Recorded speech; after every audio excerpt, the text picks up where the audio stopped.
Look at how many players, LD and useless. They are using injury to beg God. Saying, God, take Ugarte. God, I present Galacho to you. Take 2 of his knees. But they are just LD and not useful in any way, shape, or form. Look at what Arteta. You have to give Arteta credit. No, for real, I'm not even trolling. Just 2 months to the end of the season, and Arsenal are several points behind league leaders Liverpool, destined to finish once again second or probably even less. But who can we blame this time around? Well, welcome to Crossfire, brought to you by Life Scorbet. I am Anishilowo, Jimmy Anishilowo, and with me as usual are Tunde and Tosi to discuss who can be blamed for Arsenal's lack of a trophy this season. So, Tosin, who do you think we can blame for Arsenal not winning the Premier League this season? There are a lot of people to blame. And I remember a viral video that Tunde did about Arsenal fans. Why argue with an Arsenal fan? When you can just wait. Yeah, a lot of people will say Arsenal fans like to make mouth. But I can't blame them. They are just victims in this situation. You see the whole front office, which for basic translation means the people who are the decision makers at Arsenal. They are the ones that have created this mess. Starts with the Kroenkes to obviously Edu, who is out now, and that front office, and Mikel Arteta himself. They sold this rebuild as a sham. This rebuild that Arsenal had was a sham experiment. Because you look at it objectively, when they brought in Mikel Arteta, the dreams and the hopes that they sold to Arsenal fans is what made Arsenal fans delusional. Arsenal fans were never delusional under Arsene Wenger.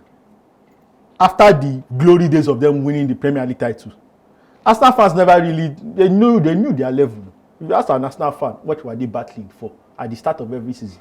What would they tell you? Is it not Champions League pace? You see, they are fighting for Champions League. You see that arrogance that entered Arsenal fans in recent times. It's because the front office, the decision makers told them that this is an idea that can happen. But they did not make the proper steps to put them in that position. And it comes with everything. Strategy, the employment of Arteta, the signings that they brought in. If you look at Arsenal, and since this revamp, since they discarded, good evening, sir. His name is Unai Emery. Unai Emery, who is a fantastic coach, but the reasoning for discarding him, losing to Chelsea in the Europa League and subsequent not making champions, whatever the case is, they decided to back Mikel Arteta. What if I told you that Mikel Arteta has spent close to 1 billion? A lot of people always talk about Chelsea spending 1 billion, but people don't always talk about Mikel Arteta spending close to 1 billion. And the decisions, apart from probably maybe just Martin Odegaard, Declan Rice, maybe David Raya, how many tangible signings have they actually made of the highest quality? We can talk about Nuno Tavares. Do you know who that is? It's a granite seller somewhere. Plays for Lazio and certainly having a very good season. It was a granite. No. It was a granite. When they brought him in, do you know, Arsenal fans looked you dead in the eye and they will tell you that Sambi Lokonga is like Yaya Toure. I'm serious. This was a thing. This was actually a thing. This was a thing. Do you know who Fabio Vieira is? a dustbin sweeper. Just languishing. Like they have plenty. Arsenal fans told us that there is something that Pep Guardiola cannot see in Zinchenko. Imagine. They said that there's something that Arteta will unlock him. Do you know how brainwashed you have to be? That's why I say the Arsenal fans are the victims in this situation. They sold them an idea. They said Gabriel Jesus. Guardiola made him cry. Imagine. He hurt his feelings. but they will help him. Look at where he is now. Like, we can touch on several signings like that. And when you make cumulative mistakes upon mistakes, you get into the place whereby your squad is not up to the level at which probably Liverpool's is, at where Manchester City was in the last 2 seasons. Not this season, obviously. And as a result, you feel disappointed because they sold you a dream of a Premier League title winning team. But you are just a run in the park kind of team, basically. All right. So, Tunde, over to you. Same question. I mean, I know it's cool to clown us now, and I've done my fair share. Let me tell you that there's no activity I enjoy more, even more than raising my kids, than laughing at that stuff. Your kids watch Crossfire. But there's also, like, when it's time to like talk football, like put banter aside, I think that instead of clowning us now for, so yeah, I know it's funny to say, yeah, they are going to be second for the third year, win the second place trophy for the 3rd year in a row. But this season is not the same thing as the last two. The last two, they were genuinely unlucky to go up against a team that was just, Arsenal at the end of last season only failed to win 1 out of the last 19 games. How many teams can go on that kind of run? That was the loss at home to Aston Villa. That was pure bad luck.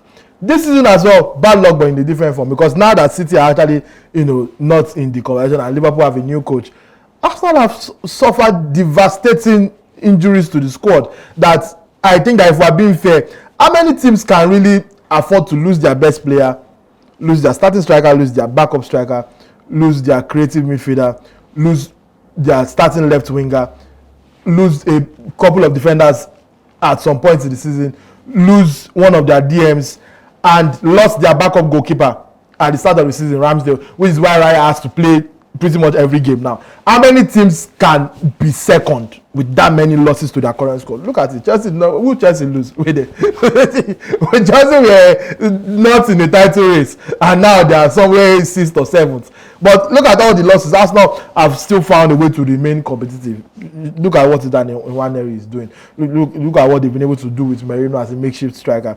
Ricardo Calafiori contributing as a, even though he has his own injury issues. Look at how many players have been injured. This is not normal. So that's why I consider it bad luck. Yes, Tosin is right in terms of the front office, the management could have made better signings. Yes, Arsenal have obviously needed a striker since even before the season started. That is true. But what is also true is that even without signing a striker, their current squad, without injuries, would most definitely, at the very least, be on par with Liverpool right now. If injuries do not happen. I know it is it's somehow to say if injuries do not happen. If my uncle had breast, it will be my auntie. Those kind of situations. It is still the reality of things that this is a team that has managed to remain competitive in the face of adversity when teams that are not facing. Look at how Man U players, LD and useless. They are using injury to beg God. God, take Ugarte. God, I present Garnacho to you. Take 2 of his knees. What? They are just LD and not useful in any way, shape, or form. Look at what Arteta. You have to give Arteta credit. No, for real, I'm not even trolling. Like, because the way he's been able to find solutions in real time. Nobody could have predicted Luis Kelly will have the kind of season he's having. That coming into the season, Luis Kelly and Nwaneri are not even supposed to be Arsenal's key players. Now, the way the team is set up, even when the people that are injured come back, I don't think they can do without those 2 youngsters. That's how good those boys have been. Odegaard has been injured a lot this season. Saka has been injured since God knows when. He's still not back. We're not giving them credit for that. Havertz is a human pile of waste. Yes, but he's a pile of waste that still does something in this current setup. So even though to the outside looking in, everybody else in the world sees him and sees a lanky, hollow space that should be filled with nothing but dirt, paper, and matter. But Arteta still find a way. If you can get production out of Havertz, you are a magician. You are a miracle worker. Doing things, making Havertz do things that we don't know was possible. Look at Gabriel Jesus. Before Gabriel Jesus injured himself and got by just simply being alive. John himself. Gabriel Jesus was just at home cooking and trying to ACL. Before Gabriel Jesus, suffered that nasty cooking injury.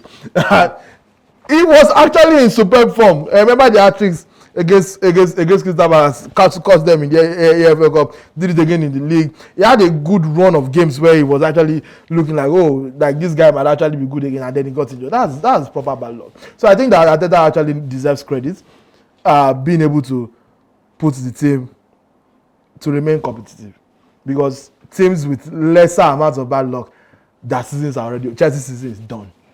Every Chelsea fan that was confident in December, they don't even watch ball again.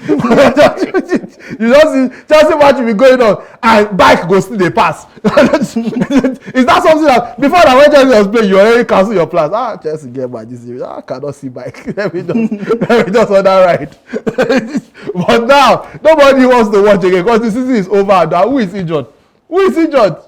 Like Jackson. I'm not saying anything. So, listen, in the words of Patrice Evra, watching Arsenal is like watching Netflix. You always have to wait for next season. That's what he said. So, do you think that next season now for Arsenal can be the final season, so to speak? Yeah, so in the first part, I talked about the damaging role of the front office. The second part, I actually explained the ideology and why the ideology has been costing Arsenal and will continue to cost them. I'm waiting and ask you with that too. But now waiting at the explain with this. Slapping. No fine. So when Arteta first came in, he explained his philosophy, obviously as a disciple of Pep Guardiola, who understand the football machinations of tiki-taka and beautiful football. And over some time, he decided to go to the demonic school of football that have their prophets like, you understand, like Jose Mourinho, people who reach into the left pocket of Satan to get their tactics. And the bedrock of Arsenal, of this Arsenal team that has been in contention for 3 seasons now, even though they are not much challengers this season, has been the bedrock of William Saliba and Gabriel Magalhaes. They've had, the wing backs have been in and out, but Ben White has been kind of a constant in a way. They've been trying that Julian Timber or Calafiori this season on the left side. But the most important thing was the Declan Rice signing and partnering it with Thomas Partey. The problem going into next season is how much more money are you going to spend on midfield? How much money do you want to spend? Like Thomas Partey, like they bought Thomas Partey. We had discussions about when they bought Thomas Partey. There were conversations about Thomas Partey and Wilfred Ndidi. There are conversations of Thomas Partey obviously also coming from Atletico Madrid. Maybe he could rival Rodri then. Based on they were like he's not appreciated enough because obviously he's African. We all know that that's a fugazi. That's bush. That's nonsense. It's also true though, but it's not. If I tell you that Thomas Partey has been one of the most disappointing signings at Arsenal, will you argue? Is that not factual? From his injury history to his deliverables, it was actually because of they could not rely on him. One of the reasons why they had to fork out 100 million to bring in Declan Rice, who, even though he's not technically the same position, but he can actually deputize in that position. So you look at Arsenal going forward, their reluctance to sign a striker, when they had the opportunity to fork out big money to buy a striker, they decided to say that Kai Havertz is a diamond in the rough, when he's just a rough. He's just...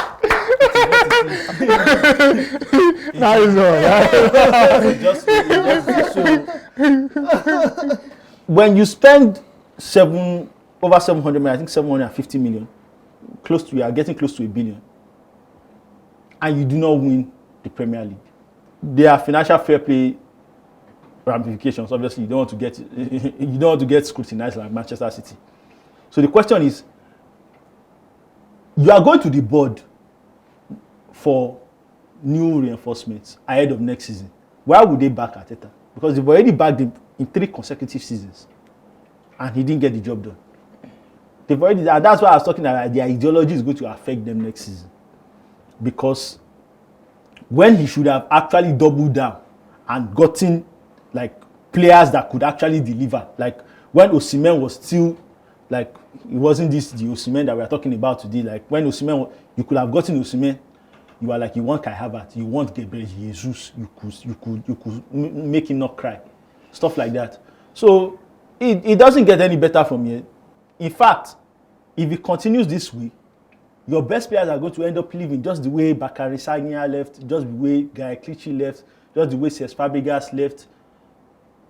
Basically, the way they all left. Bukayo Saka, if he has any iota of ambition, which he already showed by choosing to represent England ahead of Nigeria, if he has any iota of ambition in his body, he should want to play for the biggest clubs in the world. Arsenal is not one of them. Arsenal is not one of them. He should say, okay, I can play for Bayern Munich, I can play for Real Madrid, I can play for Barcelona. That should be his ambition. So if they don't take care, it only goes down from here, in my own opinion. Because the investment is not going to be as... They were fucking out money for players like... They bringing out money for Zinchenko, a substandard player at Manchester City, thinking he will come and revolutionize their defense. They are just spending money, brought in Jorginho. They ended up bringing Jorginho also. They said Jorginho wants to come and... What was Jorginho doing at Chelsea that you feel is going to come and do specially at us? His penalties very well. Okay, fantastic. Where did that one get them? So you look at it from that perspective, I don't see it getting any better for Arsenal next season. If anything, it gets worse, Liverpool will still be strong, especially if they get Ademola Lookman to supplement. Manchester City, you think they've spent money? Wait till the end of this season. You'll see the kind of money they will spend. And if you believe in Chelsea, the way Chelsea has been spending money. if you believe in Chelsea, the way Chelsea have shown that Chelsea have money to burn. They have money to burn. They are doing quite well at that. They will sign 7 players, 1 will work. It's fine. It's part of it.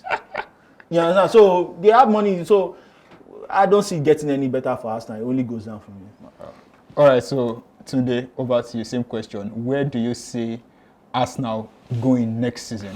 Look, there is what I want to happen and there is what I think will happen. What I want to happen is obviously for Arsenal to not do well, because first of all, I'm a Chelsea fan, and also it's just better for the football universe when things are not going well for Arsenal. Like, it's fun to laugh at them. I have to admit that. But the last, that's why the last 3 years that they've been quite good.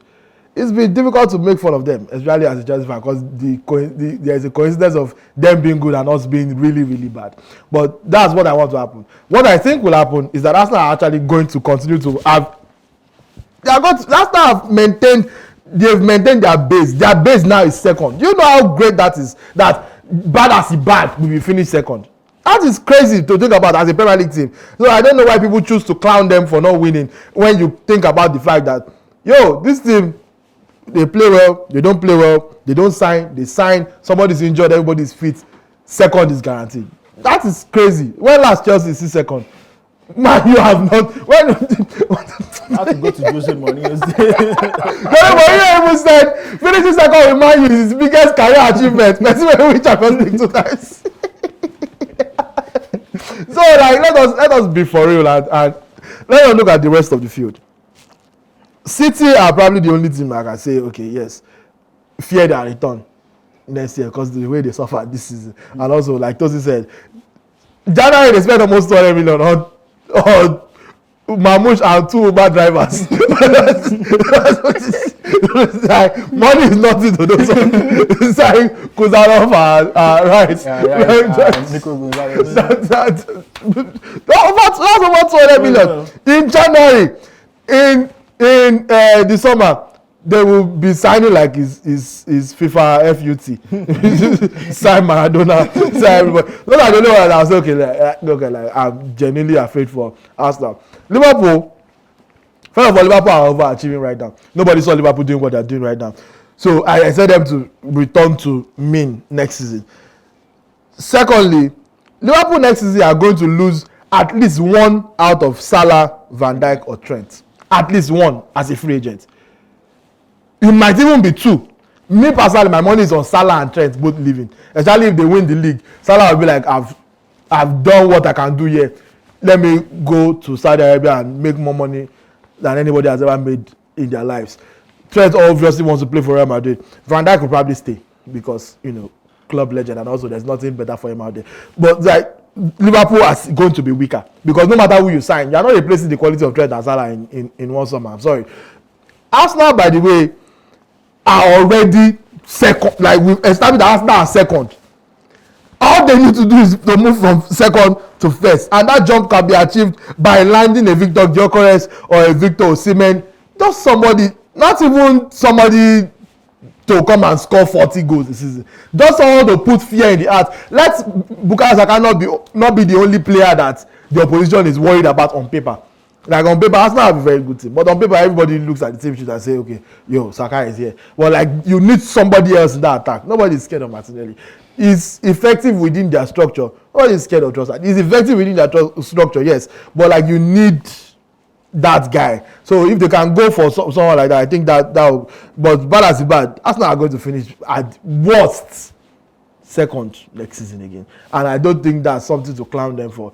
Will that stop us from doing it though? No, because we take joy where we can find it. You see, I don't measure Chelsea even in the rest of the field because those I don't know what they are doing. Obviously, Tottenham. So, all right. So we've come to the end of this episode. Tosin is of the opinion that it cannot get better for Arsenal next season. They can only go downhill from here. While Tunde thinks that moving from second to first is just mildly because they are already one of the best teams in the league. What about you guys? What do you think? Do you think that it can get better for Arsenal next season? Share your thoughts in the comments. I am Anishilewo, Jimmy Anishilewo, and this is Crossfire, brought to you by Live Score Bets.